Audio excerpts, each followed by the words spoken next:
Bună ziua, să mă prezint, sunt Adi Muntean din Timișoara. Am venit să vă prezint una dintre lucrările noastre. Este pe platformă Peugeot Boxer, cel mai lung și cel mai înalt în limbaj popular, ca să nu ne încurcăm cu termeni L4H3. Și este făcut integral la noi la atelier.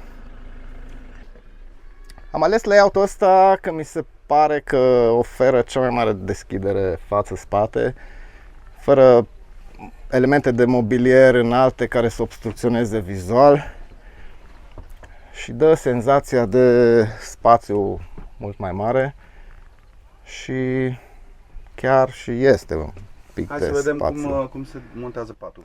Da, asta e elementul cel mai interesant al conversiei. Din bancheta asta dublă se transformă într-un pat dublu, atât pentru copii cât și pentru adulți, că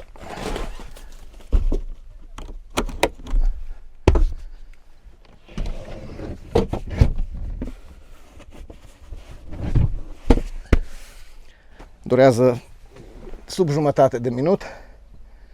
Sunt două paturi de 1,90 și ceva fiecare. Aici scaunul îți permite să te întinzi cu perna și mai mult dacă e necesar. Partea bună e că nu se blochează accesul în camper în momentul în care copiii sau altcineva doarme.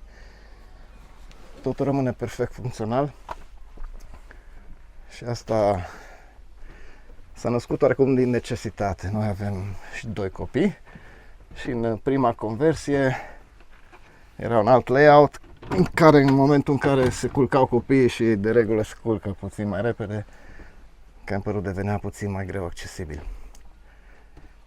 Aici alt element mai ieșit din comun e baia, dar cam greu să o filmezi din exterior, fiindcă se accesează Avem ceva odată. lumină aici. Da.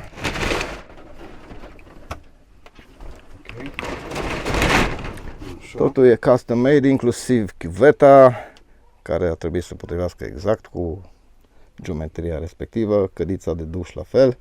E custom made cu toate formele și traseele pe care circulă ușile astea, la fel și tavanul, evident.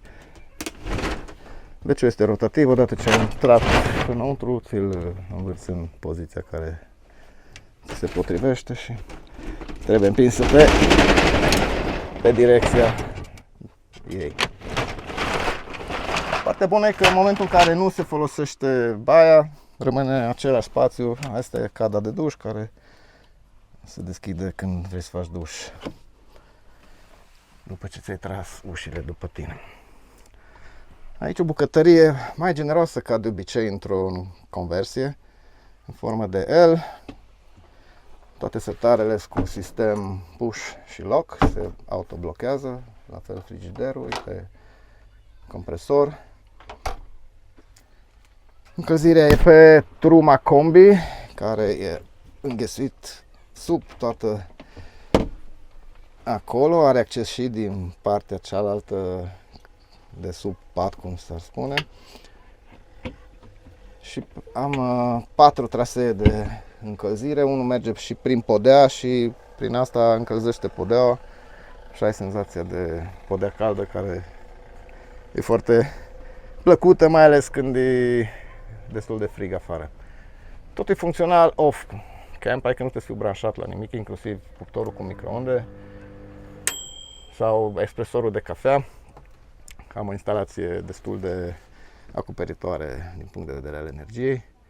Baterie litiu, panou solar.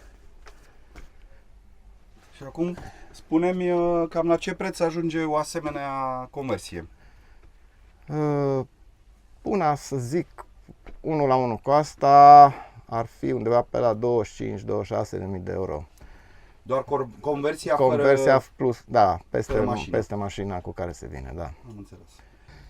Da, este interesant, noi suntem mândri de ce a ieșit, ne-am bătut capul și ne-am chinuit foarte mult cu toate detaliile de finisaj, care zic că chiar au ieșit au ieșit așa cum trebuie. Aici, de exemplu, am pus piele, tapiseria este iarăși din piele, mânerele sunt făcute manual din lemn, natur. Acolo e plină de lumini, de toate. Acum pe ziua unele sunt mai greu de observat. Lămpițe de citit cu USB, cu dimmer, se dau mai încet, mai tare. Multe prize USB, prize și de 220 pentru unele echipamente casnice. Aici avem, și asta mi s-a părut destul de util, să ai un loc pentru umerașe, pentru că sunt multe ocazii în care ai nevoie de o haină să rămână totuși în forma inițială. Aici, la fel, este o mică parte din panou electric, restul de electricitate este sub mașină, poate noi uităm și acolo un pic, adică în portbagaj, partea din spate. Aici un integrator de la Simarin, e foarte interesant, cu care poți vedea în timp real bateria auto, bateria din spate, rezervoarele, apă curată, apă murdară, și mai are el câteva funcții aici, un grafic cu presiune atmosferică pentru cine înțelege să-l descifreze. Și te pot adăuga, e foarte permisiv, poți să tot adaugi module și dacă vrei să-ți monitorizezi în mod special doar frigiderul sau ceva care te interesează, cum se comportă în timp. Hai să ne uităm în spate. Hai să ne uităm un pic și în spate. Aici un rack de biciclete, că îmi place să duc bicicleta cu mine peste tot. Aici am făcut tot custom o husă pentru calele de pus la roți când vrei să reglezi nivelul. Aici avem locul pentru butelie. În partea asta, la altă instalație electrică cu încărcare din mers, încărcare din staționare, etc., invertor și așa mai departe. Asta este patul principal, pus transversal, se poate transforma și într-o canapea dacă și pe o parte și pe alta. Dacă parchezi undeva la marginea prăpastiei, poți să stai pe el aici să admiri priveliștea din mașină. Sau se poate întoarce invers și poți să stai pe partea cealaltă. Scară, pentru că pe acoperiș am un portbagaj unde îmi țin de regulă echipamentul sportiv care nu încape aici în spate. Și în principiu mașina este absolut autonomă, se poate sta off-camping atâta timp cât ai apă de unde să iei. Cam aia e singura limitare.